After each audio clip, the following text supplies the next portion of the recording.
Today guys, I show you how to download and install BattlEye Launcher and also how to fix and repair BattlEye Launcher don't working on Windows 10 and Windows 11. If you find this guide useful, like and subscribe to the channel and enjoy this video. Okay guys, first you need to do, just open Steam like me. After you do that, just download any game that have BattlEye Launcher on it. I will recommend on Turnet game because it's 2 gigs for download and you have BattlEye Launcher. All you need to do after downloading game to install and download BattlEye Launcher, just go on this gear and go on manage and you will see bronze local files. Open it, move here this first folder BattlEye, open it and you have here installation for BattlEye and also repair service. Just go on installation, go right click and you will see run as administrator. Open it.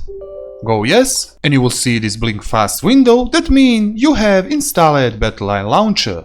For repair service you will see also this file. Right click, run as administrator. Go yes and wait for finishing this.